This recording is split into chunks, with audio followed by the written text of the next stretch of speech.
ગુજરાતભરના તાજા અને સચોટ સમાચાર મેળવવા માટે અમારી રાષ્ટ્રીય સમાચાર ચેનલને સબસ્ક્રાઇબ કરો અને બેલ આઇકન પર ક્લિક કરો। સુરત એરપોર્ટ સંકુલમાં ઓથોરિટીના ઓટો રિક્ષા ચાલકોને પ્રવેશબંધી માટે કોંગ્રેસ દ્વારા વિરોધ પ્રદર્શન કરવામાં આવ્યો હતો, જેમાં શહેર કોંગ્રેસ સમિતિના પ્રમુખ સહિતના આગેવાનોની અધ્યક્ષતામાં રિક્ષા ચાલકોના પ્રાણ પ્રશ્ન બાબતે વીઆર મોલથી એરપોર્ટ સુધી રેલી યોજવામાં આવી હતી। ત્યારબાદ એરપોર્ટ ઓથોરિટીને આવેદનપત્ર આપવામાં આવ્યો હતો। કોંગ્રેસે આવેદનપત્ર આપવાની સાથે કહ્યું કે સામાન્ય માણસો પણ એરપોર્ટમાં મુસાફરી કરતા હોય છે, ત્યારે તેમના અનુકૂળતા માટે ઓટો રિક્ષા તેમને પરવડતી હોય છે, ત્યારે ઓટો રિક્ષાને એરપોર્ટ સંકુલમાં દાખલ થવા સામેના ફરમાન કેમ શું? આ સામાન્ય જન મધ્યમ વર્ગીય લોકોને કલ્પેશ બારોટ, પ્રવક્તા સુરત શહેર જિલ્લા કોંગ્રેસ સમિતિ।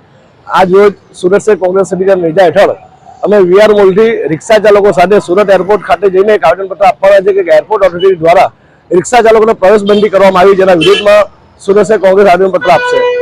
સામાન્ય માણસ દરેક જણા પાસે ફોર વ્હીલ નથી હોતી, સામાન્ય માણસ રિક્ષામાં જતા હોય છે, ત્યારે એરપોર્ટ ઓથોરિટી દ્વારા પોતાના માનીતા કંપનીઓના લોકોને ફાયદો થાય એ હેતુસર રિક્ષા પર પ્રતિબંધ મૂક્યો, જેના વિરોધમાં અમે આપણે એરપોર્ટ ઓથોરિટી આવેદનપત્ર આપવા માટે જઈએ છીએ। કેટલા લોકો જોડાયા અમારી સાથે 100 થી વધુ રિક્ષા ચાલકો છે, 400 થી 500 શહેરના નાગરિકો જે લોકોને આ પ્રસંગ જોડાયેલા હોય કે કયા કારણસર રિક્ષા ચાલકોને તમે એરપોર્ટમાં જોઈને નાખો છો, એ મુદ્દે અમે આવેદનપત્ર આપવા જઈ રહ્યા છીએ। હવાઈ મથક સુધી પહોંચવા સુવિધા ઊભી કરનારો નથી? શું ઓટો રિક્ષા ચાલકોને તેમનું ભરણ પોષણ કરવા માટે પણ અંદર પ્રવેશતા અટકાવવામાં આવી રહ્યા છે? તે યોગ્ય છે? તે સહિતના પ્રશ્નો કોંગ્રેસ દ્વારા ઉઠાવવામાં આવ્યા હતા।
તુલસી શર્મા સાથે રાષ્ટ્રીય સમાચાર, સુરત।